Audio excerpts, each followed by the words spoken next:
आइए मंगलाचरण से प्रारंभ करते हैं। ओम अज्ञानतिमिरान्धस्य ज्ञानाञ्जनशलाकया चक्षुरुन्मिलितं येन तस्मै श्रीगुरवे नमः। नमः ओं विष्णुपादाय कृष्णप्रेष्ठाय भूतले श्रीमते जयपताका स्वामिन् इति नामिने। नमो आचार्यपादाय निताय कृपाप्रदायने गौरकथाधामदाय नगरग्रामतारिणे। नमः ओं विष्णुपादाय कृष्णप्रेष्ठाय भूतले श्रीमते भक्तिवेदान्तस्वामिन् इति नामिने। नमस्ते सारस्वते देवे गौरवाणी प्रचारिणे निर्विशेषशून्यवादी पाश्चात्यदेशतारिणे। जय श्री कृष्ण चैतन्य प्रभु नित्यानंद श्री अद्वैत गदाधर श्रीवासादि गौर भक्तवृंद। हरे कृष्ण कृष्ण कृष्ण हरे हरे, हरे राम राम राम हरे हरे। हरे कृष्ण कृष्ण कृष्ण हरे हरे, हरे राम राम राम हरे हरे। हरे कृष्ण कृष्ण कृष्ण हरे हरे, हरे राम राम राम हरे हरे। पतित पावन जगत गुरु श्रील प्रभुपाद की जय। पतित पावन गुरुदेव की जय। जगदोद्धारक पतित पावन हरिनाम संकीर्तन यज्ञ की जय। श्री हरिनाम प्रभु की जय। हरे कृष्ण महामंत्र की जय। निताय गौर प्रेमानंदे हरि हरि बोल। जैसा कि आप सबको स्मरण है, आप सब जानते हैं कि हम यहाँ पर एक बहुत ही महत्वपूर्ण ग्रंथ का अध्ययन करने के लिए उपस्थित हुए हैं, जिसका शीर्षक है श्री नामामृत, पवित्र नाम का अमृत, जो श्रील प्रभुपाद जी के आलेखनों को संकलित करके बनाया गया है। और इसका मुख्य विषय क्या है? इसका विषय है जहाँ जहाँ प्रभुपाद जी ने हरिनाम संकीर्तन, हरिनाम जप, हरे कृष्ण महामंत्र का जहाँ जहाँ महत्व दर्शाया जो जो ग्रंथों में, उसी का संकलन इस ग्रंथ में है। तो आइए कल जहाँ विराम लिया था वहीं से आगे बढ़ते हैं। मैं स्क्रीन शेयर करूँगा और आप मुझे बताइएगा अगर पढ़ने में कोई दिक्कत हो तो।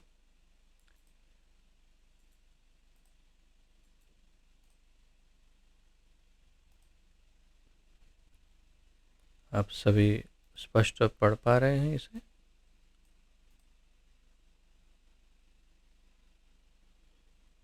धन्यवाद।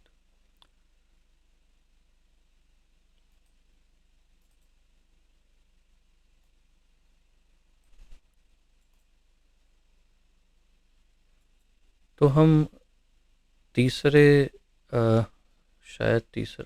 तीसरे अध्याय का अध्ययन कर रहे हैं और इस तीसरे अध्याय का शीर्षक जो है वो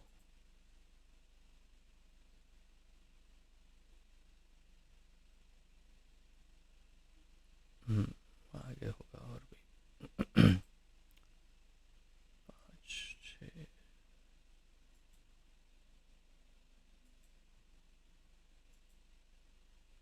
बहुत ही आगे है।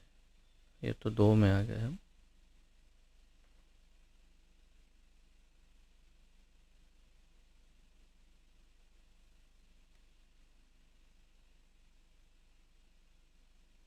दुर्भाग्य से दिखाई नहीं दे रहा है तीसरे। खैर, तो है तो यहीं पर, लेकिन हम आगे पीछे सब यहाँ ट्रांसलेशन किया हुआ है, इसलिए थोड़ा आगे पीछे हो गया। तो उसी तीसरे अध्याय का हम आगे अध्ययन कर रहे हैं और इसका ये और एक अंग है। भगवान श्री कृष्ण स्वयं भगवान चैतन्य के रूप में प्रकट हुए और जप की प्रक्रिया का प्रचार किया जो इस युग में जीवन की सर्वोच्च सिद्धि का सबसे सरल साधन है। तो जैसा कि आप पिछले कई दिनों से सुन रहे हैं, और विशेष रूप से कल जिस विषय की हमने चर्चा की थी, वही यह विषय है कि भगवान श्री कृष्ण स्वयं भगवान चैतन्य के रूप में कलयुग में पिछले 5,500 वर्ष पूर्व प्रकट हुए, और उन्होंने जप की प्रक्रिया का प्रचार किया, जो इस युग में जीवन की सर्वोच्च सिद्धि का सबसे सरल साधन है।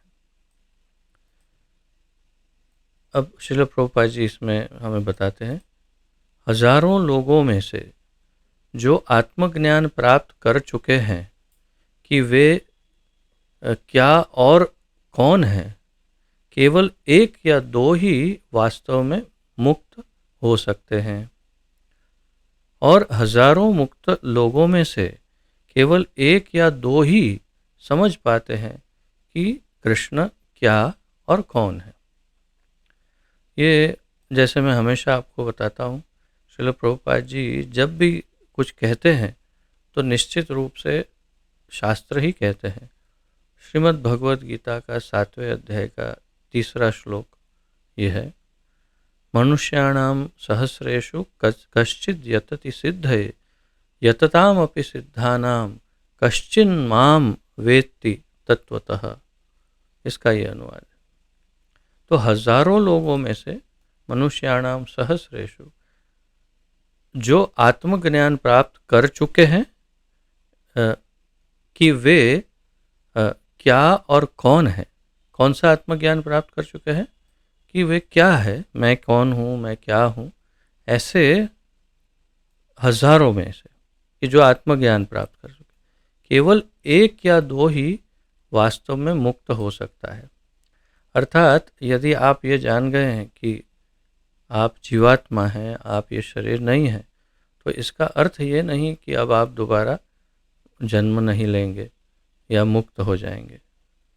ऐसे आत्मज्ञान प्राप्त करने वाले हजारों में से कोई एक मुक्त हो सकता है,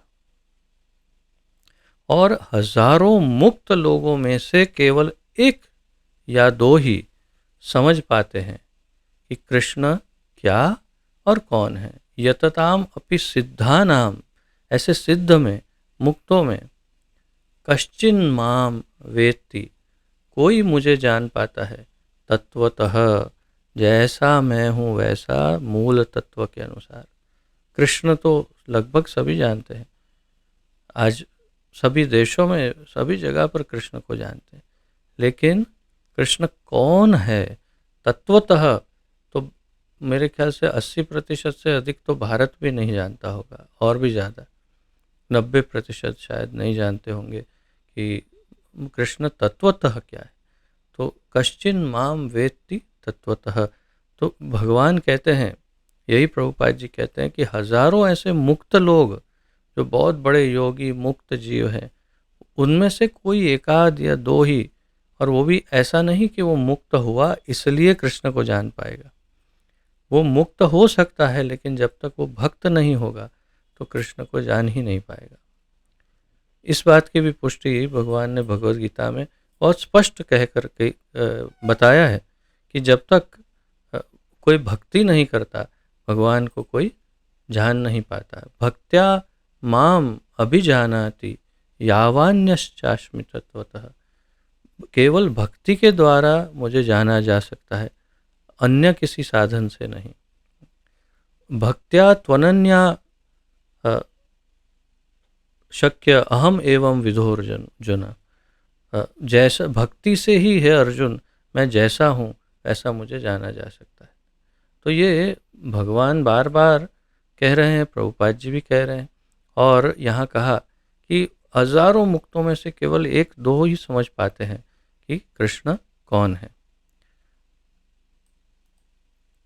इसलिए कृष्ण को समझना इतना आसान काम नहीं है। तो अगर कृष्ण को समझना हो तो कोई बहुत सरल बात नहीं है। इस प्रकार अज्ञानता और अराजकता से भरे इस युग में मुक्ति लगभग सभी की पहुंच से बाहर है।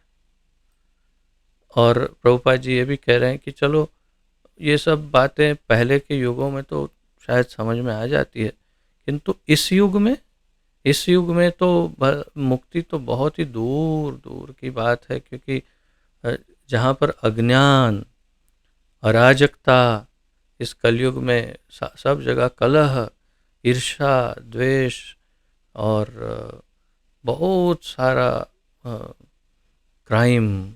हमारे देश में तो गुजरात में आप जहाँ पर हैं सब लोग ज़्यादातर, वहाँ तो बहुत ही कम है, किंतु अन्य कुछ कुछ जगहों पर, विशेष रूप से विदेशों में बहुत अधिक क्राइम है, बहुत ज़्यादा अराजकता है, अज्ञानता है और लूट मार और बहुत सारी तकलीफ़ें, लोग एक दूसरे को बहुत कष्ट देते हैं।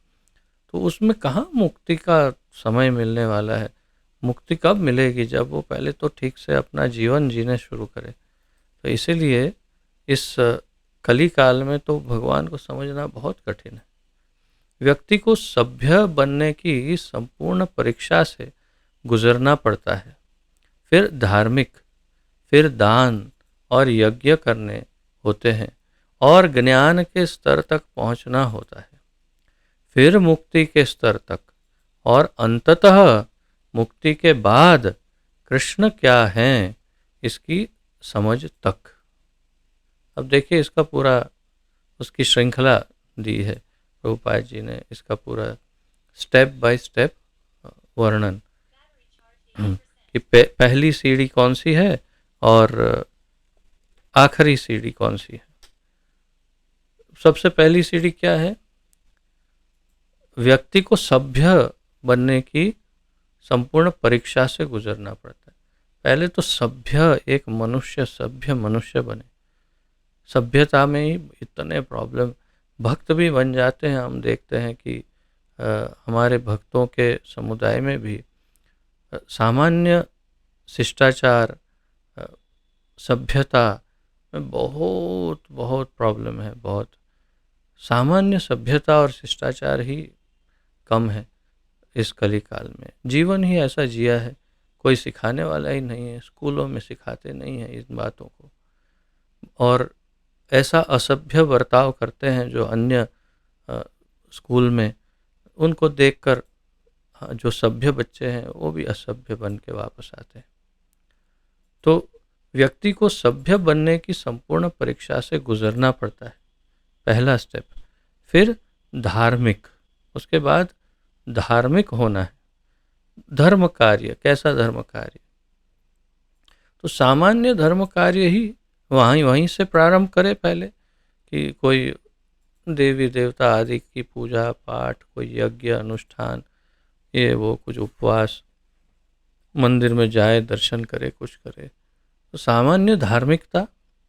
फिर दान, उसके बाद मंदिर में तो जाता है लेकिन दान देने की अभी उसके हृदय में भावना जागृत नहीं हुई, लेने की भावना से जाता है, मांगने ही जाता है मंदिर में कि मुझे ये दे दो, ये दे दो, ये दे दो। फिर दान, तो यानी धीरे धीरे धीरे वो दान पुण्य करना प्रारंभ करे। फिर यज्ञ करने होते हैं, तो उससे आगे बढ़ता है तो यज्ञ आदि, और फिर ज्ञान, और उसके पश्चात ज्ञान मार्ग में थोड़ा ज्ञान प्राप्त करता है, आत्मज्ञान, सामान्य ज्ञान, आध्यात्मिक ज्ञान, भगवान के विषय ज्ञान इत्यादि। उसके बाद फिर वो मुक्ति के स्तर तक आ सकता है। उसके बाद और तो यानी आप फिर से देखें, सभ्य बनने की संपूर्ण परीक्षा से गुजरना पड़ता है, फिर धार्मिक होना पड़ता है, फिर दान, फिर यज्ञ करने होते हैं, ज्ञान के स्तर तक पहुंचना होता है, फिर मुक्ति के स्तर तक, और अंततः मुक्ति के बाद, प्रभुपाद जी बता रहे हैं, क्योंकि मुक्ति मृत्यु से ही प्राप्त होती है ये ऐसा जरूरी नहीं है, और ऐसा बिल्कुल नहीं है। मुक्ति जीवित स्तर में भी मुक्ति प्राप्त हो सकती है बड़ी सरलता से। तो जीवित स्तर में जब वो मुक्ति का अधिकारी हो जाए तो उसके बाद कृष्ण क्या है इसकी समझ तक पहुंचना होता है उसे। तो सबसे अंतिम सीढ़ी जो है, अंतिम चरण, वो है कृष्ण या कृष्ण को जानना। इसलिए भगवान ने कहा कश्चिन माम वेत्ति तत्वतः, और ऐसे हजारों लाखों करोड़ों में से कोई कोई एकाध विरला ही मुझे समझ पाता है, वो भी जैसा मैं तत्वतः जैसा हूँ ऐसा। तो व्यावहारिक रूप से इस कलयुग में यह प्रक्रिया बहुत सरल है, सरल नहीं है। प्रभुपाद जी बताए व्यावहारिक रूप से कलयुग में यह प्रक्रिया, कौन सी प्रक्रिया? ये प्रक्रिया जो सभ्य बनने से कृष्ण के ज्ञान तक, वो कलयुग में सरल नहीं है, बहुत सारे स्टेप्स है। श्रीमद् भागवतम में इस युग के लोगों का वर्णन दिया गया है। उनका जीवन काल बहुत छोटा बताया गया है। वे कफ युक्त और मंद बुद्धि होते हैं और बहुत सोते हैं, और जब वे नहीं सो रहे होते हैं तो वे धन कमाने में व्यस्त रहते हैं। तो आपको ये शब्द सुनकर आश्चर्य होगा, प्रभुपाद जी ऐसा क्यों कह रहे हैं? कफ युक्त, ये अंग्रेजी का अनुवाद है। अंग्रेजी में बिल्कुल ऐसा ही शब्द उपयोग में लिया है और उसका ही ये सीधा अनुवाद है। मैंने ट्राई किया कि हाँ नहीं ये उचित है वैसे तो यानी जो कफ आदि बीमारियां, कहने का तात्पर्य जो कोरोना है वो क्या है? वो कफ जनित ही बीमारी है मुख्य रूप से। तो ऐसी बीमारियां, ऐसे अनेक बीमारियों से ग्रसित, मंद बुद्धि, आलसी, जीवन काल बहुत छोटा, ऐसे। तो ये कौन सा श्लोक है जो हमने पहले शुरुआत में देखा था? प्रायेण अल्प आयुष्य कलौ अस्मिन् युगे जनाः मंदा सुमंदमतयो मंद भाग्या ही उपधृताः। तो ये कलयुग के लोगों का वर्णन शास्त्र में जो उद्घोषित किया है उसी का यहाँ पर प्रभुपाद जी पुनः अनुवाद दे रहे हैं। और बहुत सोते हैं, आलसी हैं, सोते रहते हैं। आप जानते हैं ये बात, जब हम संडे संकीर्तन के लिए जगन्नाथ जी को लेकर जाते हैं तो मुझे सीनियर लीडर्स यही बताते हैं कि प्रभु जी अगर 10 बजे निकलते हैं और लोगों के घरों में जाते हैं तो आधे से ज़्यादा तो अभी उठे ही होते हैं उस टाइम पे, और कुछ नहाने गए होते हैं, कुछ तो अभी उठे नहीं हैं। तो बहुत ही ज़्यादा भयानक जीवन। 10 बजे यानी कि हमारा तो एक पूरा प्रहर समाप्त हो जाता है। 3 बजे उठना और फिर मंगला आरती आदि ये सब पूरा जप फिनिश करके, दर्शन आरती फिनिश करके, प्रसाद, हम मंदिरों में तो 9 से 10 के बीच में प्रसाद तक हो जाता है भोजन।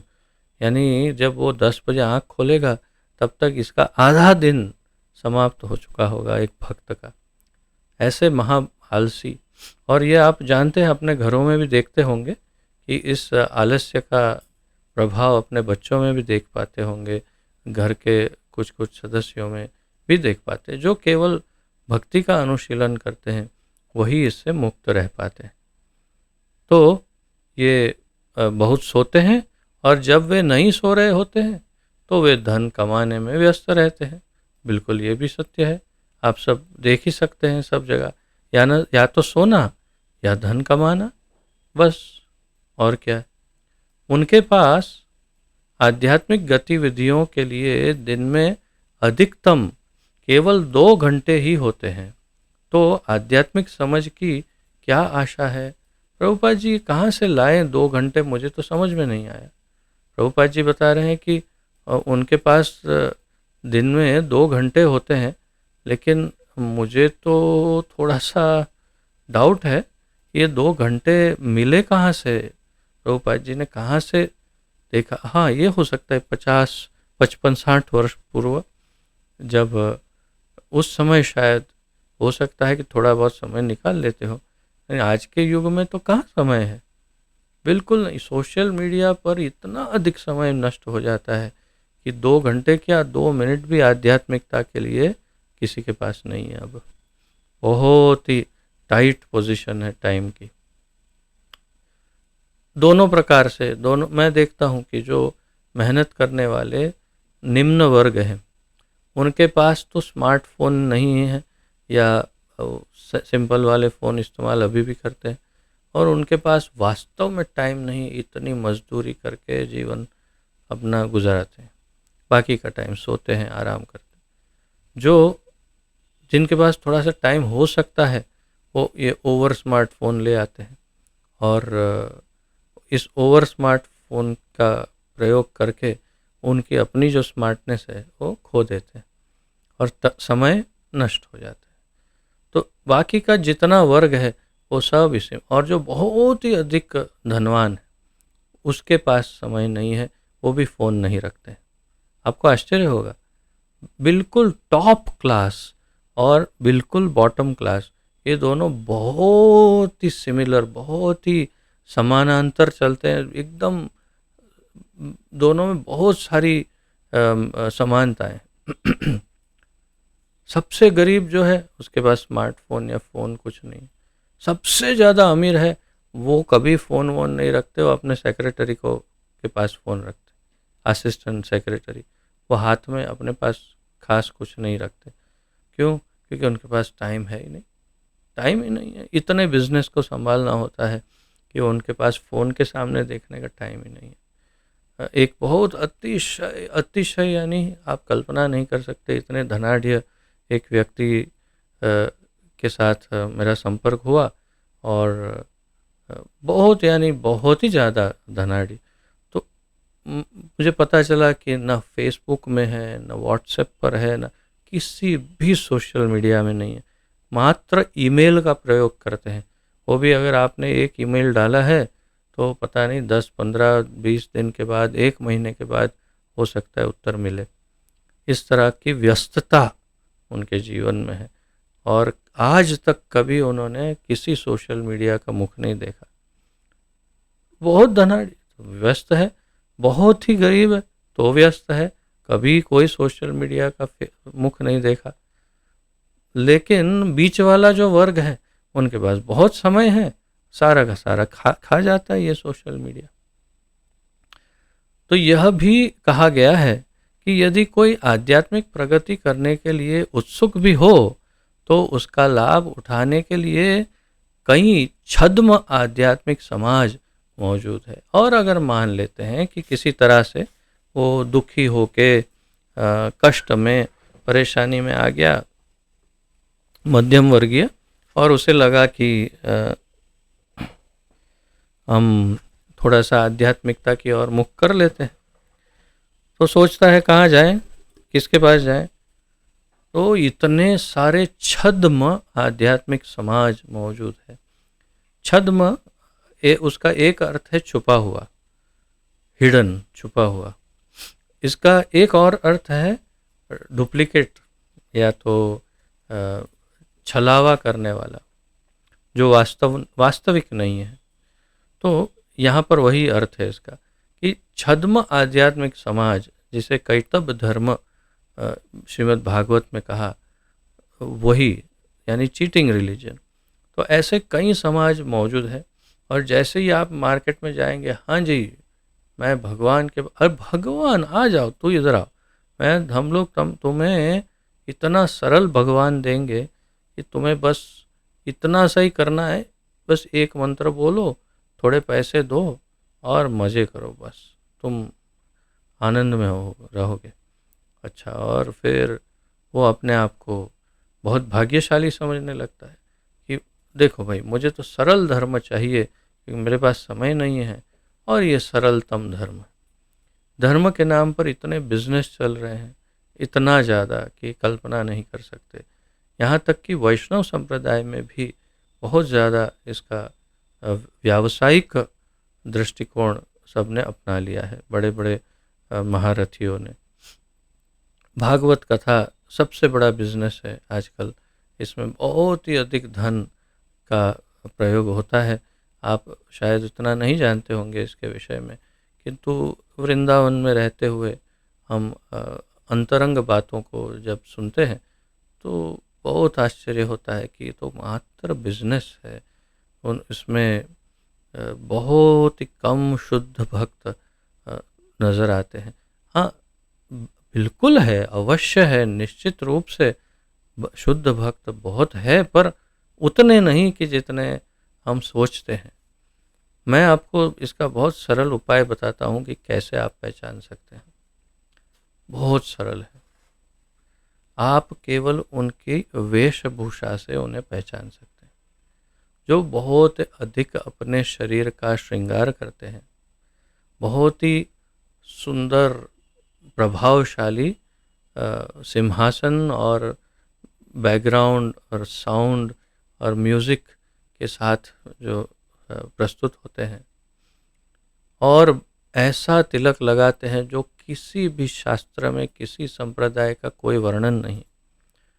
3-4 अलग अलग संप्रदायों के तिलकों को मिक्स करके एक नया क्रिएट करते हैं तिलक, और लंबे लंबे लंबे लंबे बहुत सुंदर घुंघराले घुंघराले जैसे टाइप के बाल रखते हैं और ऐसे अपने आप को श्रृंगारित करते हैं, आभूषण पहनते हैं, महंगे वस्त्र पहनते हैं। तो मेरे मेरे मेरे प्यारे बंधुओं, क्या ये इतना डिफ़िकल्ट है समझना कि वे क्या कौन सी दिशा में अपना ध्येय लगा के बैठे हैं? उनका ध्येय कृष्ण है या मैं है, वो आप अनुमान लगा सकते हैं। और यही हमने देखा है। और आप उसकी ऑपोजिट, उससे विपरीत आप देखिए, जितने भी बहुत ही सरल सादगी से भरे हुए, बहुत ही सिंपल, जैसे कि श्री श्रीमद् मुरारी बापू जी जिनके कथा राम कथा जो करते हैं, आप उनके पहनावा देखिए, उनके तिलक को देखिए, वस्त्र देखिए, उनकी वेशभूषा, आहार को देखिए, कैसे रहते हैं वो देखिए। इतना सरलतम जीवन जीते हैं जिसकी कल्पना नहीं कर सकते। बहुत ही सादगी। तो हम, और उनकी वाणी से भी समझ में आता है कि ये शुद्ध विद्वान हैं, भगवान के बहुत शुद्ध भक्त हैं और लोगों को कल्याण के मार्ग पर ले आने का प्रयास करते हैं। तो इस प्रकार छद्म और रियल में डिफरेंशिएट कर पाना, भेद कर पाना इतना डिफिकल्ट नहीं है। केवल उनकी वेशभूषा से आप समझ सकते हैं। कई बार यहाँ वृंदावन में तो ये बहुत खेल देखने को मिलते हैं। ऐसी वेशभूषाएं वाले बाबा जी लोग, और उनके बड़े बड़े पोस्टर रास्ते में दिखते हैं। जब आप परिक्रमा करते हैं तो ऐसे पोस्टर दिखते हैं जिसमें कैसे कैसे वेशभूषाओं में फ़ोटो खिंचाए होते हैं, बड़ी स्टाइल में खड़े रहते हैं और स्टूडियो में फ़ोटो खिंचा के ये वो। जो शुद्ध भक्त हैं, जैसे पूर्व काल में एक संत थे हमारे देश में, मैं ये सब भागवत कथाकारों की बात कर रहा हूँ सामान्य। जैसे एक डोंगरे जी महाराज जी हुआ करते थे, जो बहुत ही अधिक रुदन करते थे, बोलने से अधिक तो रोते थे, इतना ऐसे कह सकते, इतने भावुक होकर कृष्ण कथा भागवत कथा करते थे। पूरा भारतवर्ष उनका बहुत सम्मान करता है। जो जानते हैं, वो जो उनके बारे में सुने हैं, सभी लोग उनका सम्मान करते हैं। इतने सरल, इतने सिंपल, कोई जात की किसी प्रकार का कोई आभूषण वेशभूषा ये कुछ नहीं है। बहुत सादगी भरा जीवन और धन की कहीं कोई बात नहीं। तो ऐसे मैंने आपको हमारे संप्रदाय से अलग उदाहरण दिए। हमारे ही संप्रदाय में आप देख सकते हैं, या आप जिस संप्रदाय में हो जो सुन रहे हैं, तो आप अपने ही संप्रदाय में भी देख सकते हैं कि यदि कोई ऐसा लीडर हो कि जो बहुत ही ज़बरदस्त अपने श्रृंगार में और पहनावे में, रहने में, सब कुछ में बहुत अधिक धन खर्च करता हो और बहुत ज़्यादा उनका ध्यान जो है इन सब वस्तुओं में अधिक हो, तो समझ सकते हैं कि उनका ध्यान कृष्ण की तरफ या भगवान की तरफ कम है, हमारे कल्याण की तरफ कम है, आत्म कल्याण की तरफ ज़्यादा ध्यान है, वो भी भौतिक आत्म कल्याण, आध्यात्मिक नहीं। क्योंकि उनका आध्यात्मिक कल्याण तो तब हो जाता अगर वो शुद्धता से कृष्ण आपको देते तो। कृष्ण जो दूसरे को बांटता है उसका आत्मकल्याण तो संपूर्ण रूप से अपने आप हो ही जाता है। तो हमें भी यही ध्यान रखना चाहिए कि कभी भी, और इसलिए मैं हमेशा भक्तों से कहता हूँ, प्रभुपाद जी ने कहा कभी भी बाल बड़े मत, 1 महीने से अधिक बाल बढ़ाने नहीं चाहिए। इतना इतना हो गया तो काट दो, छोटे बाल रखो, सिंपल कपड़े पहनो, बहुत ही ज़्यादा महंगे वाले कपड़े मत पहनो। और अ, मैं क्या कहूँ, मैं आप लोगों के सामने प्रस्तुत जब होता हूँ व्यक्तिगत रूप से, तो आप सब जानते ही हैं कि मैं कैसे रहता हूँ, या फिर प्रभुपाद जी कैसे रहते थे। आप उनके फ़ोटो देखिए प्रभुपाद जी के, 99% फ़ोटो में आप देखेंगे कि अ, यहाँ तक कि वस्त्रों के ऊपर उन्होंने, उनका इस्त्री भी नहीं हुई होगी, आयनिंग, प्रेस नहीं हुआ, ऐसे वस्त्र भी धोए हुए बस पहन लिए हैं। या तो फिर दाढ़ी थोड़ी सी हल्की हल्की बड़ी है, थोड़े थोड़े बाल दिख रहे हैं। कहने का तात्पर्य एकदम सादगी भरा जीवन, कोई अपनी वेशभूषा पर ध्यान नहीं, केवल कृष्ण पर ध्यान और कृष्ण बांटने पर ध्यान दूसरों के साथ। तो हमारा जीवन भी ऐसा ही सादगी भरा होना चाहिए, जहाँ अपने पहनावे पर और सब पर अधिक खर्च नहीं। आप जानते ही हैं, मैं कुछ भी बोलने का प्रयास करूँगा, हो सकता है आप ये समझे कि मैं अपने बारे में गुणगान कर रहा हूँ, लेकिन उदाहरण के लिए, जैसे कि क्योंकि आप में से अधिकतर सब शिक्षा ग्रहण करते हैं यदि मुझसे, तो इसीलिए उदाहरण के लिए कि फ़ोन में हमेशा सेकंड हैंड ही लेता हूँ, स्मार्टफ़ोन लेकिन सेकंड हैंड। ऑनलाइन बहुत अच्छे अच्छे मिल जाते हैं सेकंड हैंड, कभी ब्रांड न्यू महंगा वाला फ़ोन नहीं, सेकंड हैंड अच्छा वाला लेकिन सेकंड हैंड फ़ोन लेता हूँ, उसमें सब पर्याप्त है, मिल जाता है। पिछले 2 साल से तो मैं सेकंड हैंड ही फ़ोन खरीदता हूँ, जब भी यानी आवश्यकता के अनुसार। या फिर जैसे ये कुर्ता पहना हुआ है, बहुत ही क्षमा कीजिएगा, ये बड़ी आश्चर्यजनक बात होगी, लेकिन ये 6-7 साल पुराना कुर्ता है, ऐसे कॉटन का, सुंदर, बहुत सुंदर है, और चल रहा है, चल रहा है, चल रहा है, और चलेगा, कितना और चलेगा, जब तक इसमें छेद नहीं हो जाएंगे पहनते रहेंगे, क्या आवश्यकता है दूसरा कुछ लेने की। तो इसी प्रकार आप देखिए, स्कूटर, हम जो यहाँ वृंदावन में स्कूटर इस्तेमाल करते हैं, 24 साल पुराना स्कूटर है। कल्पना कर सकते हैं आप, 24 साल पुराना स्कूटर, उसके ऊपर अ, हमारे मेरी पत्नी और मैं हंस रहे, हमारा जो मैकेनिक है, इसमें बड़ा छेद हो गया था साइड में, तो उसने कहीं से कचरे में पड़ा हुआ एक फॉर्माई का, एक लकड़े का एक टुकड़ा उसके ऊपर लगा के उसको स्क्रू लगा दिया। बोले प्रभु इसको हमने ढक दिया है अभी। मैं, ऐसा दिखता है कि कोई कबाड़ खाना पड़ा हो, ऐसा दिखने में, लेकिन चल रहा है, स्कूटर है, चल रहा है वृंदावन धाम में। सादगी, नहीं तो कृष्ण में ध्यान कैसे जाएगा अगर ये सब में। तो जहाँ ज़रूरत है वहाँ अवश्य खर्च करना चाहिए, अगर ज़रूरत पड़ती है तो ब्रांडेड वस्तु खरीदनी चाहिए।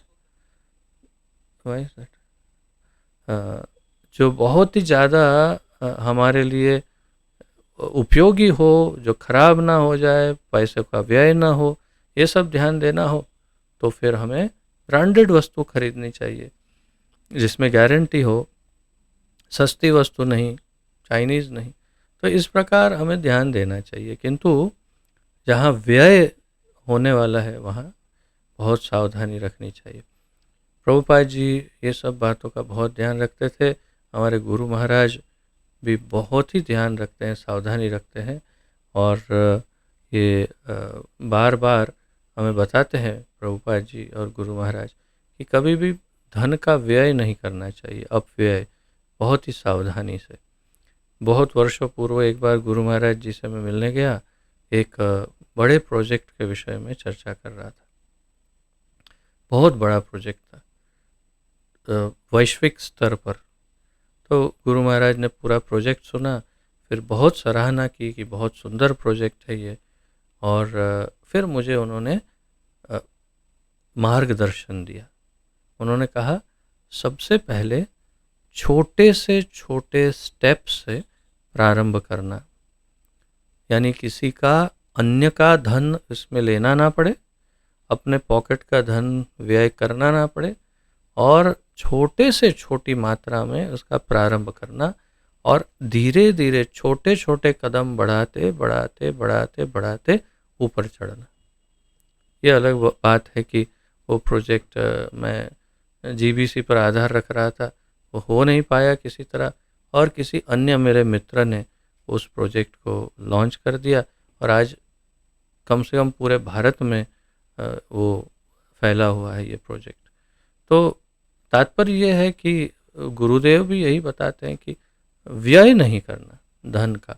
ये नहीं कि धन आया और खर्च कर दिया, एकदम उड़ा दिया। मैं ले सकता हूँ, आप जानते हैं कि ठाकुर जी की कृपा है, मैं नया फ़ोन भी खरीद सकता हूँ, आईफ़ोन भी खरीद सकता हूँ, लेकिन मेरी 2 आई है तो फिर वो आईफ़ोन की कहाँ ज़रूरत। मैंने अभी तक आईफ़ोन देखा नहीं है, यानी कभी लिया नहीं है कहने का तात्पर्य, और कभी शायद कभी नहीं लूँगा मैं अपने आप। अगर कोई गिफ्ट करता है तो अलग बात है, लेकिन मैं कभी नहीं खरीदूँगा क्योंकि ज़रूरत नहीं है, फिजूल खर्ची लगती है मुझे। तो इस तरह आप अपने आप को संभल सकते हैं। हाँ, ये हम पूरा विषय थोड़ा सा शिफ्ट हो गए, लेकिन ज़रूरी है ये सब आपको बताना कि छद्म आध्यात्मिक समाज को कैसे पहचाना जाए। तो जहाँ पर आपको इन सब बातों का, दूसरा छद्म होता है जो भगवान के विषय में ऐसी बातें बताते हैं जो कभी है ही नहीं, किसी शास्त्रों में है ही नहीं। ऐसे आध्यात्मिक बड़ी बड़ी संस्थाएं आजकल पिछले कई वर्षों से, लगभग 50-100 वर्षों से ऐसी संस्थाएं आना शुरू हो गई है कि जो भगवान की काल्पनिक बातें बताने लगी है। बिल्कुल काल्पनिक, किसी शास्त्रों में नहीं वर्णन, और कोई जानने को उत्सुक भी नहीं, क्योंकि जिन्हें पढ़ाते हैं ये लोग बताते हैं वो शास्त्रों के बारे में जानते ही नहीं, शास्त्रों का महत्व ही नहीं जानते। उनको यही बताया जाता है कि शास्त्र किसी मनुष्य ने लिखा होगा, कोई ऋषि मुनि ऐसा बता देते हैं, और फिर अपनी ही मनोकल्पित बातें उन्हें बताते हैं और नया धर्म खड़ा करते हैं। बिल्कुल नया फ्रेश कॉन्सेप्ट लाकर नया धर्म, यानी नया सिद्धांत, नया धर्म। तो ये बहुत ही भयानक है और कलयुग में महाविनाशकारी है। अभी अभी मेरे कुछ एक अंतरंग संबंधी बहुत वर्षों से हम संपर्क में हैं, और वो पहले कृष्ण भक्ति में ही थे, और अभी अभी न्यूज़ मुझे प्राप्त हुई, उन्होंने बताया कि उन्होंने एक ऐसी संस्था ज्वाइन की है कि जहाँ पर जो आप एक प्रकार से, एक बार अमेरिका में बहुत बड़ी हो गई थी वो संस्था, फिर उनके गुरुदेव जो है अपने आप को बुद्ध बताने लगे और फिर उनका देहांत हो गया, फिर वो संस्था ख़त्म हुई। लेकिन आज भी छुपे हुए कहीं ना कहीं वो संस्था का कुछ ना कुछ चल रहा होगा, तो पता नहीं इनको कैसे चपेट में ले लिया, ये उनके संपर्क में आ गए और उनमें जाके संन्यास लेके बैठ गए। और अरे मैं इतना दुखी हो गया, इतना नाराज़ हो गया, मैंने उनसे बात करना ही बंद कर दिया, संबंध ही काट दिया। मैंने बोला अरे रे रे, आपको इतनी बुद्धि नहीं है, आप कृष्ण भक्ति में थे, भगवान को इतना समझते थे, दूसरों को कृष्ण के विषय में बताते थे, वो छोड़ करके आप उस संस्था में घुस गए और संन्यास लेके बैठ गए। अरे कितना दुर्भाग्य है। यानी मैं तो कई दिनों तक दुखी रहा कि कैसे कैसे माया देवी पकड़ लेती है यदि हम भगवान की शरण नहीं लेते। तो ये है छद्म आध्यात्मिक समाज, जो आपको कृष्ण से दूर ले जाता है, कभी भी कृष्ण के पास नहीं। तो इसलिए हमें बहुत सावधान रहना चाहिए उससे। इस युग के लोगों को क्षमा करिए, इस युग के लोगों को दुर्भाग्यशाली भी कहा जाता है। तो मंदभाग्य, जैसे उस श्लोक में कहा गया, उन्हें जीवन की मूलभूत आवश्यकताओं, भोजन, रक्षा, मैथुन और शयन को पूरा करने में बड़ी कठिनाई होती है, जिनकी पूर्ति तो पशु भी कर पाते हैं। तो ये दुर्भाग्यशाली जीव कौन है? प्रभुपाद जी बता रहे हैं, वो जीव है दुर्भाग्यशाली कि जो ये 4 मूलभूत आवश्यकताओं में भी कठिनाई महसूस करते हैं, जो पशुओं को आसानी से प्राप्त हो जाता है। आप किसी भी पशु योनि में देखेंगे, पशु पक्षी जलचर नभचर जो भी है, उनमें ये चारों चीज़ें बहुत सामान्य हैं और किसी को इसके लिए बहुत विशेष अ, परिश्रम नहीं करना पड़ता है। जैसे भोजन, तो सभी, चींटी हो या हाथी हो, सभी के लिए ठाकुर जी ने ऐसी व्यवस्था बनाई है कि सबको पर्याप्त भोजन मिल जाता है। कभी आप किसी हाथी को दुबला पतला हो करके जंगल में सूख कर कांटा हो गया और गुजर गया, ऐसा कभी नहीं देखे। कभी नहीं, कभी नहीं, ऐसा हो ही नहीं सकता। पर्याप्त दिया है सबको।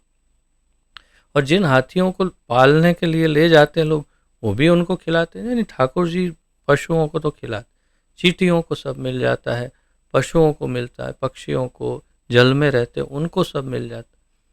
लेकिन ये दुर्भाग्यशाली मनुष्यों को देखिए, उनको भोजन के लिए कितना तड़पना पड़ता है। आप श्री वृंदावन धाम में आके देखिए, कितने लोग यहाँ धर्म संस्थाएं, अन्न क्षेत्र, फिर वो राम रोटी, भंडारा, ये सब चलाते हैं। क्यों? क्योंकि बहुत लोग भूखे हैं और भूखे तो हमेशा लगे ही रहते हैं। कोई ऐसा समय नहीं मिलता कि जब हाँ अब भूखे ख़त्म हो गए, अब सबकी क्यों, लाइन तो लगी ही रहती है। जब देखो तब भूखे लोग तैयार ही है, उनको भोजन नहीं मिल रहा और सब साधु जैसे वेश बना बना करके खड़े हो गए हैं लाइन में खड़े। अब देखेंगे वृंदावन में, हम देखते हैं इतनी लंबी लंबी लाइनें लगती है जहाँ जहाँ ये अन्न क्षेत्र आदि चलता है, भंडारा, तो बहुत लोग लाइन में खड़े हो जाते हैं। और कई बार आश्चर्य होता है, कभी कभी विदेशी कुछ कुछ आकर वो लाइन में खड़े हो जाते हैं, कभी कभी कुछ अच्छे लोग भी दिखते हैं, खड़े हो जाते हैं। तकलीफ होगी खाने पीने की, क्या करें। तो भोजन, कितनी तकलीफ, रक्षा, आत्मरक्षा के लिए घर। कल ही मैं बता रहा था ना कि एक कोई एक्टर बता रहे थे कि उनके एक रूम में 24 जन रहते थे, तो वो कैसी अवस्था है। दुबई में मैं जब दुबई में था, तो दुबई में बिल्कुल यही स्थिति है। दुबई के अंदर क्योंकि घर एक तो खरीद तो सकते नहीं आप, रेंट पे ही मिलते हैं, किराए पर। आप किराए में वहाँ घर लीजिए, इतना महंगा किराया। और जो भी कमाने के लिए जाते हैं, वो एक घर लेकर उसमें 25-30 जन एक साथ रहते हैं।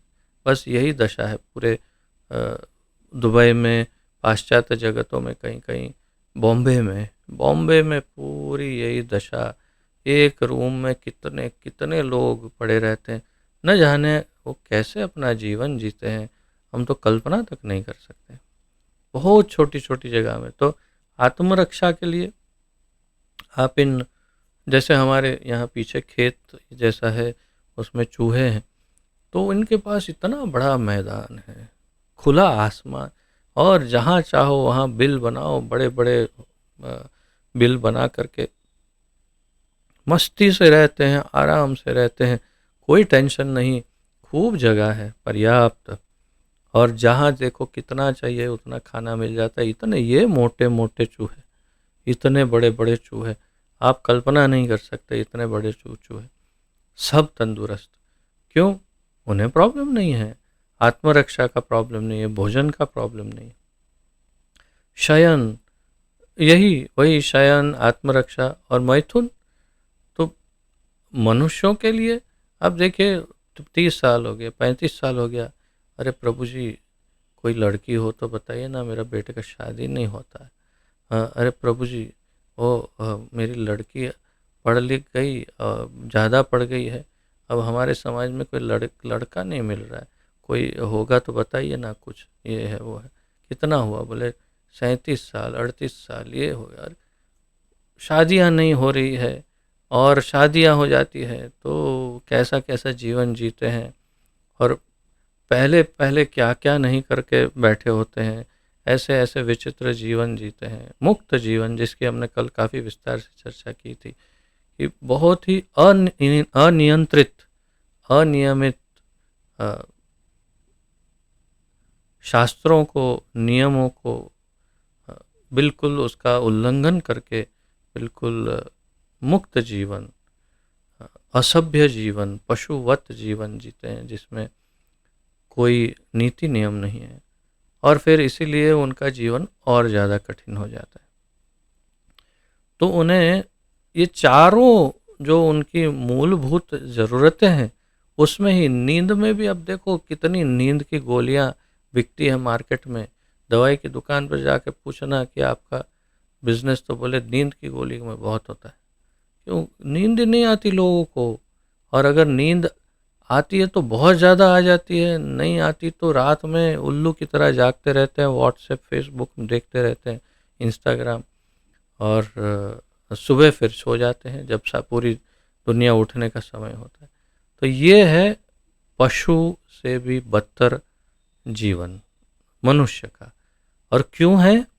पूर्व किए हुए कर्मों के फल स्वरूप, जो पूर्व जीवनों में जो महाभयानक पाप किए हैं, उन सब का ये फल है, जिसके कारण ऐसा जीवन मिला है।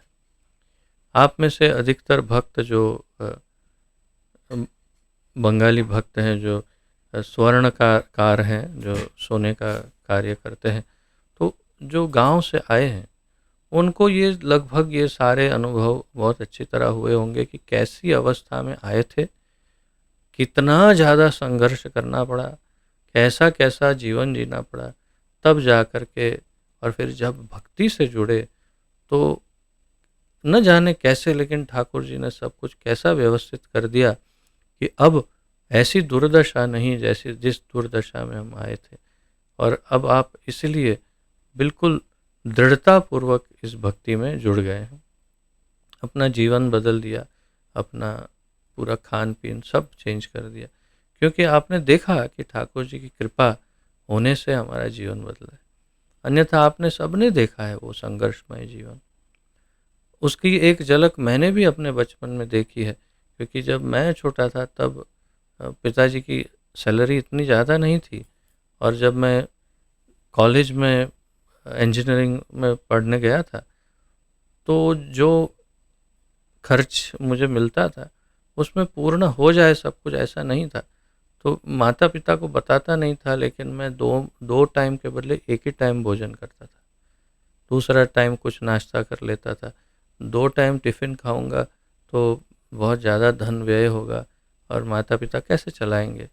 और मैं डायरी मेंटेन करता था, शायद मेरे पास अभी कहीं डायरी वो पड़ी होगी, जिसके अंदर मैं उस टाइम तो चाय भी पीते थे ना, तो लिखता था प्रतिदिन डेट वाइज कि आज मैंने 25 पैसे की चाय पी है, आज 1.5 रुपये का बिस्किट लिया था, आज ये हो, पूरा प्रतिदिन जितना जो खर्च हुआ उसका पूरा मैं मेंटेन करता था, और तब जा कर के घर चलता था, यानी मेरा काम हो जाता था।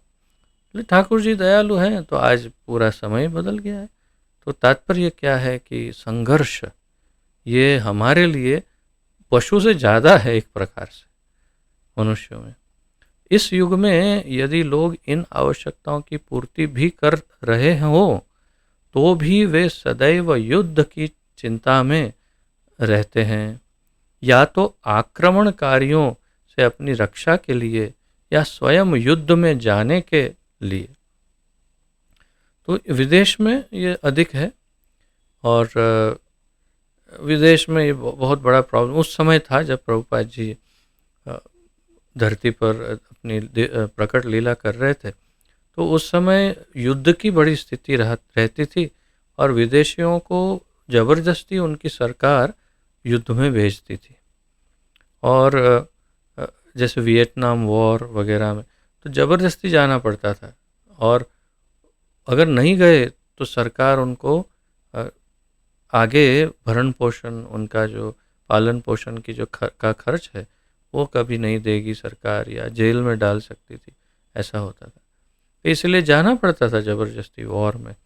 तो बड़ी अराजकता थी, बहुत दुख था, कष्ट था, और भय, सबसे बड़ा तो भय था कि कभी कोई या तो आक्रमण हो गया, या तो फिर उनको जाना है युद्ध में, अब जीवित वापस आएंगे कि नहीं पता नहीं। इसके अतिरिक्त कलयुग में सदैव कष्टदायक रोग और आर्थिक समस्याएं रहती हैं। अब आप जानते हैं बहुत अच्छी तरह से हमारे ग्रुप के ऊपर तो हमारे ठाकुर जी की कैसी असीम करुणा है। अ, मुझे भी आश्चर्य है ये कैसे उन्होंने दया की है, परंतु जो होम्योपैथी का थोड़ा बहुत ज्ञान प्रदान किया तो कितना सरल हो गया है जीवन। आप सब और हम कई वर्षों से कोई एलोपैथिक दवाइयाँ विदेशी दवाइयाँ लेते नहीं, होम्योपैथिक दवाइयों से अपना काम चल जाता है। कोई ऐसी बीमारियाँ हमें, ठाकुर जी दयालु हैं तो इसलिए इतनी बड़ी बीमारियाँ या नहीं आती, अगर आती है तो समझना कि हमारा या तो कोई बहुत भयानक प्रारब्ध है या कोई अपराध कर रहे हो हम, तभी हम कष्ट पा सकते हैं।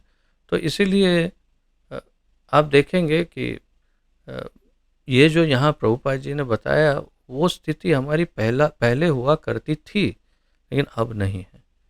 अगर ऐसी स्थिति है तो समझना कि कहीं गड़बड़ है हमारे जीवन में। तो इसके अतिरिक्त कलयुग में सदैव कष्टदायक रोग, सदैव। अच्छा आप देखिए बीपी, डायबिटीज़ और कुछ कुछ ऐसी बीमारियाँ, थायराइड वगैरह, ये पूरा जीवन दवाई ले रहे हैं, ले रहे हैं। और जब दवाई लेते हैं तो एक साथ 15, 20, 25 दवाइयाँ एक साथ, ये विटामिन, वो ये कैसा जीवन है आप सोचिए। और आर्थिक समस्याएं रहती हैं, हमेशा फाइनेंशियल प्रॉब्लम्स। बहुत समय पहले की बात है, करीब 2-3 वर्ष पूर्व यूट्यूब में एक विषय में देख रहा था, तो उसमें लिखा था कि बहुत धनाढ़ व्यक्ति जो बहुत बड़े आर्थिक संकट में फंस गए और शून्य हो गए। तो मैंने बहुत इंटरेस्टिंग लगा मुझे विषय, मैंने वो 2-3 वर्ष पूर्व की बात है। और फिर मैं देखने लगा तो उसमें उन्होंने वो एक ही वीडियो था जिसमें बहुत सारे लोगों का दिया हुआ था सब। तो उसमें बताया था कि कैसे कैसे इतने धनाढ़ व्यक्ति कि जिनके पास अनगिनत, गिन नहीं सकते इतने तो बंगलो, घर, इतने बिल्डिंग्स, इतनी ऑफिस, फैक्ट्रियाँ, गाड़ियाँ, जिनके कोई इतना धन, लेकिन एक समय आता है जब कैसे आज खाएंगे, अब क्या पहनेंगे, कहाँ रहेंगे, ऐसी दुर्दशा में आ गए। इतना सारा व्यय धन का, इतनी आर्थिक परेशानियां, कष्ट। बड़े बड़े हमारे फिल्म इंडस्ट्री के भी बड़े बड़े एक्टर लोग, बड़े बड़े बिजनेसमैन, सब की ये दशा आ चुकी है। और सब की ये दशा आती है क्यों? कृष्ण से विमुख है तो आती है। अगर कृष्ण के लिए सब करते हैं तो ऐसी दुर्दशा नहीं हो सकती। तो ऐसी समस्याएं प्रभुपाद जी बताते हैं। इसलिए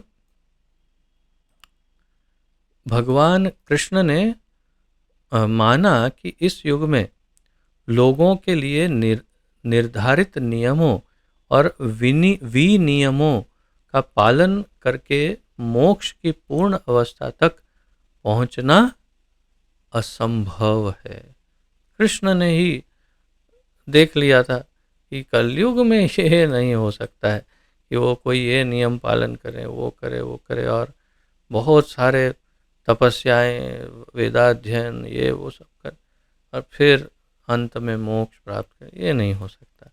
तो इसलिए उन्होंने क्या किया, इस प्रकार अपनी अहेतुकी कृपा से अहेतुकी जिसमें हेतु ना हो, हेतु यानी उद्देश्य, जिसमें स्वार्थ, कोई लाभ न हो, उसे अहेतुकी कहते हैं।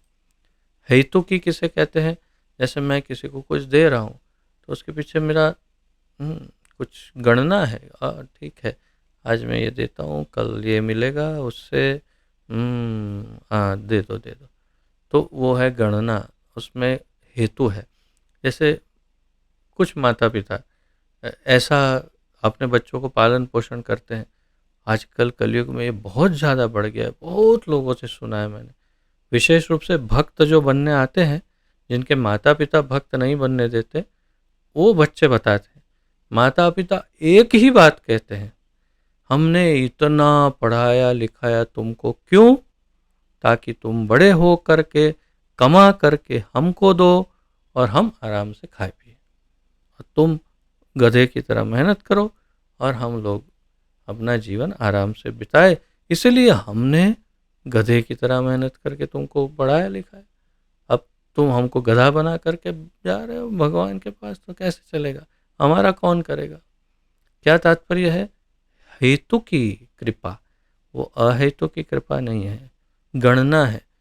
ज़्यादातर माता पिता आजकल के कलयुग के जो नास्तिक है, जो आस्तिक नहीं है, उनकी बात है। और वो यही सोचते हैं कि कल मेरा बच्चा ऐसा बड़ा बड़े किसी इंजीनियरिंग डॉक्टर में उसमें गया तो हाँ खूब कमाओ और फिर हमको आराम से रखो, बस एक ही है। तो ये हेतु की, लेकिन अहेतु की क्या है? कुछ नहीं चाहिए, जिसमें कोई रिटर्न की कोई आशा ही नहीं हो, उसे अहेतु की कहते हैं। तो भगवान हमेशा हमारे ऐसे माता पिता हैं कि जिनको हमसे कुछ चाहिए ही नहीं, क्या चाहिए, लेकिन फिर भी अगर मान लेते हैं कि चाहिए तो उनको प्रेम चाहिए हमसे, इतना तो बनता है हक प्रेम का। तो वे हम पर अहेतु की कृपा करके हमें क्या देते हैं? इस प्रकार अपनी अहेतु की कृपा से श्री कृष्ण भगवान चैतन्य महाप्रभु के रूप में अवतरित हुए और हरे कृष्ण कृष्ण कृष्ण हरे हरे, हरे राम राम राम हरे हरे के जप द्वारा जीवन की सर्वोच्च सिद्धि और आध्यात्मिक परमानंद के साधन वितरित किए। तो भगवान ने अपनी अहेतुकी कृपा के कारण चैतन्य महाप्रभु का रूप लिया, अर्थात वास्तव में वे केवल अपने लिए, हम कहते हैं कि भगवान राधा रानी के भाव में आए और जानना चाहते थे कैसे राधा रानी प्रेम करती है कृष्ण को, उसका आस्वादन लेना चाहते। निश्चित रूप से सत्य ही है, लेकिन उनका दूसरा मुख्य कारण ये है कि वे हमारे लिए आए, हम पर अहेतु की कृपा करके हमें मुक्त कराने के लिए आए हैं, हमें कष्टों से विमुक्त करने के लिए आए। और करुणावश क्या दिया? सरलतम उपाय दिया। इससे इजी सरल उपाय और क्या हो सकता है? अगर ये कोई ना अपनाए तो उससे बड़ा मूर्ख और कौन हो सकता है इस संसार में? केवल इस 16 शब्दों वाले नाम जप का उपयोग करना, कीर्तन करना, जप करना, बस इतना सरल, और कुछ नहीं मांगा। कहा कि बस तुम सिर्फ ये हरे कृष्ण महामंत्र का जप और कीर्तन करो, बस इतना करो और तुम सर्वोच्च सिद्धि, लिखा है प्रभुपाद जी, जीवन की सर्वोच्च सिद्धि और आध्यात्मिक परमानंद को प्राप्त कर सकते हैं। अब बताइए, हमसे ज़्यादा सद्भाग्यशाली और कौन हो सकता है? यही सत्य है। ये शास्त्रों में बहुत स्पष्ट रूप से लिखा है कि अन्य सभी युग के और अन्य सभी लोक के लोग जो हैं वो कलयुग के लोगों से जलते हैं। पृथ्वी पर जो कलयुग में जीते हैं उससे सभी ईर्ष्या करते हैं सभी, क्योंकि जानते हैं कि कलयुग सबसे ज़्यादा कृपा प्राप्त करने वाला युग है। भले कठिन लगता हो, लेकिन सबसे अधिक कृपा कलयुग में ही प्राप्त होती है। और इतना सरल उपाय है ठाकुर जी के प्रेम को, ठाकुर जी को प्राप्त करने का, इतना सरल उपाय केवल हरे कृष्ण महामंत्र के द्वारा। तो क्यों नहीं हम इसे अपना सकते हैं? क्या अड़चन है, क्या परेशानी है? हम अपना कार्य करते हो, जैसे आप कार्य करते हो, काज करते करते लेक्चर सुन रहे हो। उसी प्रकार आप नियमित रूप से, जितने मुझे स्मरण है, मैं जब दुबई में जॉब करता था और कृष्ण भावनामृत से जुड़ा, तो ऑफिस में जाकर के सीट पर बैठता था। बैठने के बाद सबसे पहला कार्य श्रील प्रभुपाद जी का कीर्तन जो है वो स्टार्ट करता था। और सीट पर से जब उठकर घर जाने के लिए उठता था तो सिस्टम शट डाउन करने से पहले लास्ट में कीर्तन शट डाउन किया, सिस्टम शट डाउन किया और घर चला जाता। अर्थात जितना समय ऑफिस में रहता था, कंटिन्यूअसली मैं सिर्फ हरे कृष्ण महामंत्र श्रील प्रभुपाद जी के सुंदर आवाज़ में कीर्तन सुनता था। मैंने आप लोगों से शेयर भी किया था कि क्योंकि एक अरब बॉस थे हमारे, तो एक पहली बार जब आए तो उन्होंने कहा, ओह डिस्को थैक चल रहा है, यहाँ तुम डिस्को सुन रहे हो। मैंने कहा, no, it is song of God. मैंने कहा ये भगवान का गीत है। उस दिन के बाद उन्होंने कभी भी मुझे कुछ नहीं कहा। आते दरवाजे पर खड़े रहते, क्योंकि मेरे एक अपना बहुत बड़ा रूम था मेरा अकेले का, तो आते दरवाजे पर खड़े रहते और खड़े रहते। मैं देखता वो बॉस आए, मैं उसका साउंड कम करता कीर्तन का और फिर बॉस अंदर आते। कभी नहीं टोका बाद में उन्होंने। तो तात्पर्य क्या है, ठाकुर जी भी हमारी हेल्प कर ही देते हैं, लेकिन हमें निरंतर, और फिर घर जाके वही चैंटिंग मशीन लगा दो, हरे कृष्ण प्रभुपाद जी का जो है वो सुनते रहो। यानी हर समय। अच्छा ये भी मैं आपको बता दूं कि तकरीबन 18-19 साल हुए मैं कंटिन्यूअसली दिन रात हर समय प्रभुपाद जी का वो चैंटिंग मशीन हमारे वहाँ चालू रहता है, रात्रि दिन, दिन रात। केवल जब ये लेक्चर दे रहा होता हूँ तब अभी उसको निकाल के रखा है ताकि वो साउंड माइक्रोफोन में ना आए। अन्यथा हर समय जैसे ही ये लेक्चर समाप्त होगा मैं ये लाइट ऑफ करूँगा, कैमरा ऑफ करूँगा, उठ के सबसे पहले महामंत्र लगाऊंगा। अगर नहीं हो तो अब चैन नहीं पड़ता है, इतनी आदत हो गई है। ऐसी आदत आप भी डाल सकते हैं, हरे कृष्ण महामंत्र का जप कंटिन्यूस सुन सकते हैं और कर भी सकते हैं और गा भी सकते हैं, मुख से भी कम से कम सुन तो सकते ही हैं। बस ये आपका उद्धारक होगा। मैं आपको ये भरोसा दिला सकता हूँ अपने व्यक्तिगत अनुभव से, ये जो हरे कृष्ण का कीर्तन श्रवण करते रहते हैं कंटिन्यूअसली, एक दिन निश्चित रूप से बेड़ा पार हो जाएगा, उसमें कोई संशय नहीं है। संपूर्ण श्रद्धा रखिए। तो प्रभुपाद जी बताते हैं, जबकि यह प्रक्रिया अत्यंत व्यवहारिक है और यह इस बात पर निर्भर नहीं करती कि व्यक्ति मुक्त है या नहीं, या उसकी स्थिति आध्यात्मिक जीवन के अनुकूल है या नहीं। जो कोई भी इस प्रक्रिया को अपनाता है वह तुरंत शुद्ध हो जाता है। ये चिंतामणि है, नाम चिंतामणि कृष्ण चैतन्य रस विग्रह। चिंतामणि है, जो भी इसके संपर्क में आता है वो अपने आप शुद्ध हो जाता है। वो कैसा है, मुक्त है नहीं है, वो सब सोचने की आवश्यकता ही नहीं है। इसलिए इसे पवित्रम, शुद्ध कहा जाता है। इसके अतिरिक्त जो इस कृष्ण भावनामृत प्रक्रिया को अपनाता है, इसके पाप कर्मों के सभी अव्यक्त प्रतिक्रियाओं के बीज नष्ट हो जाते हैं। अब ये प्रक्रिया इतनी ज़्यादा प्रभावशाली है, इतनी शक्तिशाली है कि जो कोई भी इससे जुड़ता है, कृष्ण भावनामृत आंदोलन में जुड़ जाता है, जो इस प्रक्रिया में जुड़ता है, उसके सभी पाप कर्म और पाप कर्मों की प्रक्रियाओं के बीज सब नष्ट हो जाते हैं। क्योंकि कृष्ण की शरणागति लेंगे तो भगवान ने ये वचन दिया है कि जो मेरी शरण में आएगा सर्वधर्मान परित्यज्य इत्यादि, तो उसके सारे पाप मैं नष्ट कर दूंगा। और पाप कर्म की जो प्रतिक्रियाओं के बीज है, तो बीज यानी कि आप जो बीज डाल दिए हैं अभी फलीभूत नहीं हुए।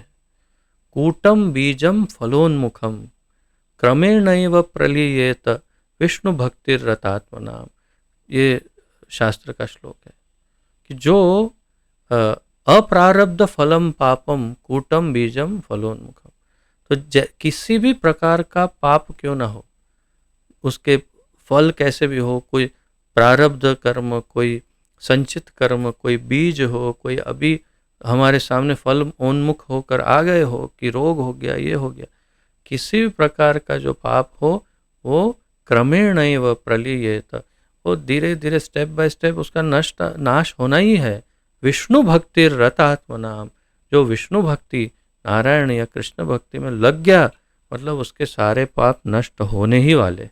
यही बात यहाँ पर प्रभुपाद जी बता रहे हैं।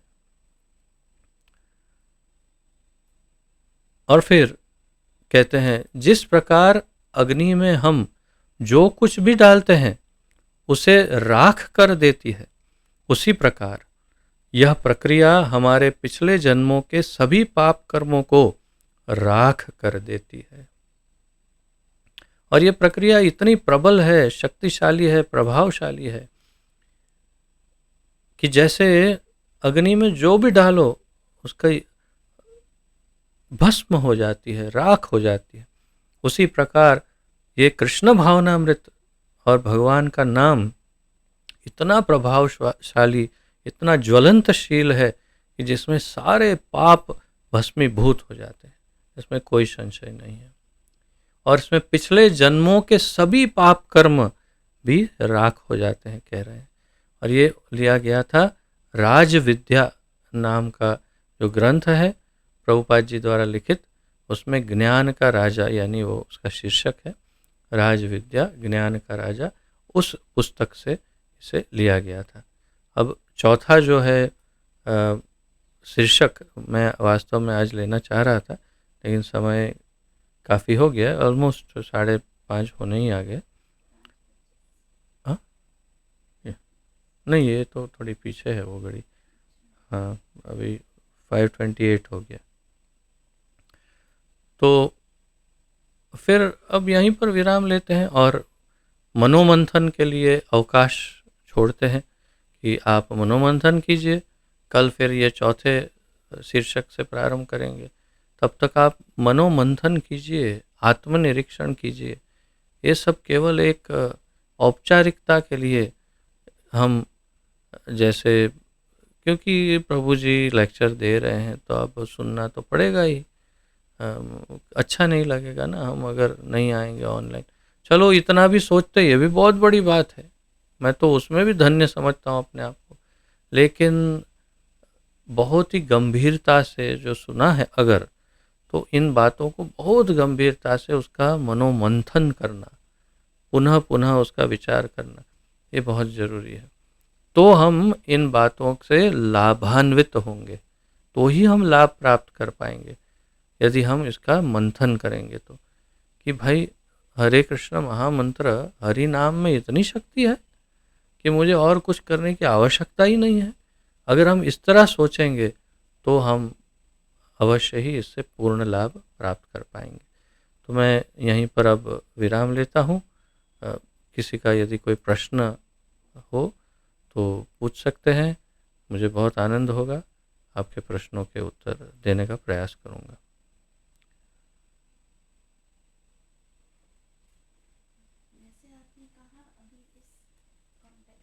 हम्म हम्म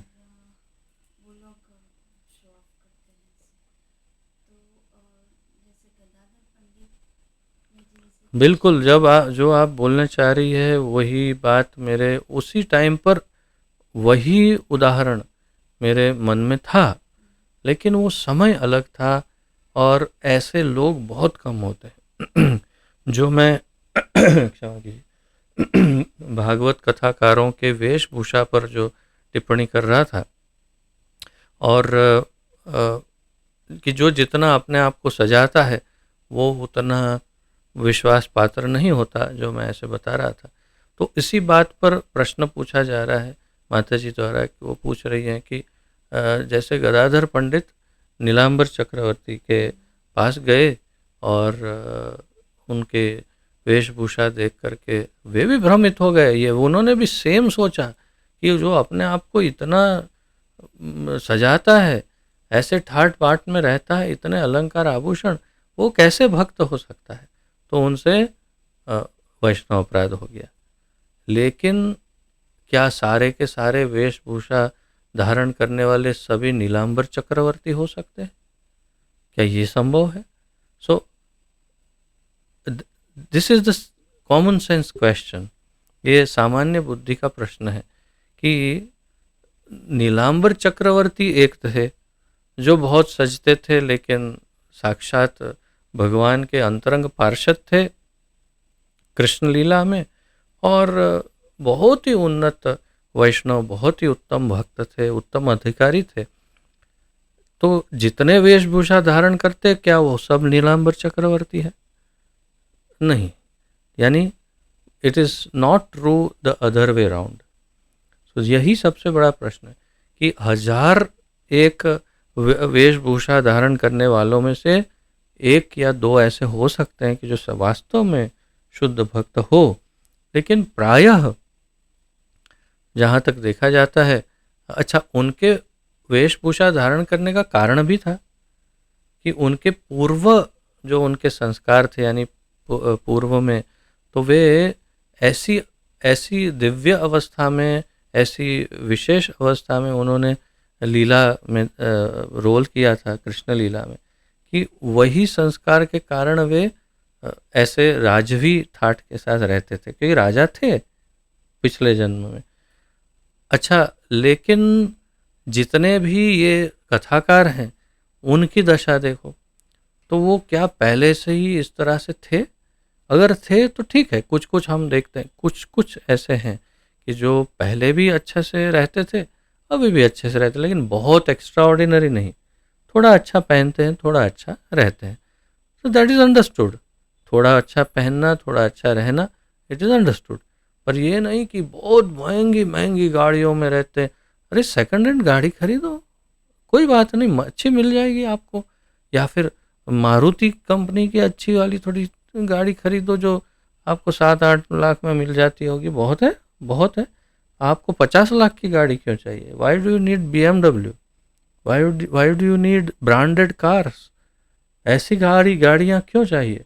जैसे ही कोई आप देखेंगे कोई मर्सिडीज से उतरा है, BMW से उतरा, आप समझ जाएंगे कि महात्मा जी बहुत ज़्यादा ही उन्नत हो गए हैं, लिमिट के बाहर हो गए हैं उन्नत। अब उनका ध्यान जो है वो ठाकुर जी में नहीं है, अब सोसाइटी, स्टेटस सिंबल, ये सब में। तात्पर्य क्या है कि ये सारी सामान्य बुद्धि की बातें हैं, और नीलांबर चक्रवर्ती हर एक नहीं हो सकता। जो जैसे श्री नित्यानंद प्रभु बलराम के आवेश में थे, बलराम स्वयं है और बलराम के आवेश में थे, तो इतने अपने आप को विभूषित करते थे आभूषणों से, अलंकारों से, और ऐसे रहते थे।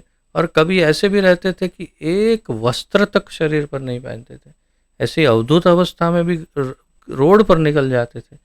महाप्रभु पीछे दौड़ते थे, अरे आ जाओ अंदर आ जाओ। मतलब अवधूत अवस्था, वो एक ऐसी दिव्य अवस्था है भक्ति की जिसके बारे में हम कल्पना, जैसे ऋषभदेव बिल्कुल कोई होश नहीं और बिना वस्त्र के दौड़ रहे हैं रोड पर। तो ये दशा सबकी नहीं होती, और ऐसे दशा के लक्षण दिखते हैं, जैसे नीलांबर चक्रवर्ती के दिखे। जैसे ही वो मेरे ख्याल से बरहा पीड़म या ऐसे कुछ लोग जैसे ही गाते ही उनका भाव, अंदर का वास्तविक भाव उमड़ कर बाहर आया, रोने लगे, और सारे अलंकार आभूषण इधर उधर हो गए, और नीचे जमीन पर लोट-पोट करने लगे, क्रंदन करने लगे, रोने लगे, अश्रुधारा बहने लगी, विलाप करने लगे। तो ये वास्तविक उनका भाव प्रकट हो गया। लेकिन ये बाबा जी के सामने आप ऐसे कोई एक ट्रायल कर लिए, बोल सकते हैं ये बरहा पीड़म, और बोले बहुत सुना है, उससे अच्छा मुझे आता है, तुझा, मतलब समझ ये बाबा जी डुप्लीकेट है। तो कहने का तात्पर्य यह है कि इजी है, बहुत सरल है उनकी टेस्ट लेना। जैसे एक ऐसा ही उदाहरण है, जो कीर्तन में नृत्य करते थे, वक्रेश्वर पंडित और एक और आए, तो वो वक्रेश्वर पंडित का इमिटेशन करने लगे। तो मुझे अभी अच्छी तरह से मेरी स्मृति काफ़ी कमज़ोर हो गई, तो मुझे याद नहीं आ रहा है वो उदाहरण। और फिर उसको जैसे ही डंडे से पीटा तो अरे एकदम से उसका वास्तविकता बाहर निकली कि वो क्या करते थे। तो बोले अरे उसको क्यों नहीं पीटा, मुझे क्यों पीटा? बोले मैं जानता हूँ तू डुप्लीकेट है, इसलिए तो जा निकल यहाँ से। तात्पर्य क्या है कि अ, हर एक जो हम एक ऐसा है तो दूसरा ऐसा ही होगा, ऐसे नहीं सोच सकते। लेकिन हाँ, सावधान रहना चाहिए कि ये नहीं सोच लेना चाहिए कि इसने बड़े अलंकार पहने हैं तो ये डुप्लीकेट ही है। ऐसे नहीं हो सकता है, 1% चांस है कि शायद ये भी शुद्ध भक्त हो सकता है।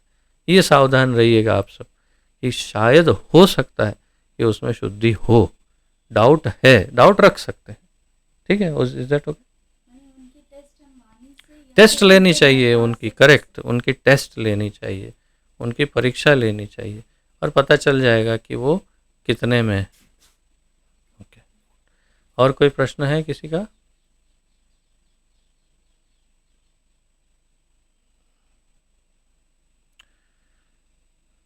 ओके, अगर कोई प्रश्न ना हो तो मेरे लिए बड़ा दुख का कारण है, क्योंकि मुझे तो प्रश्न में ही मेरी आत्म उन्नति होती है।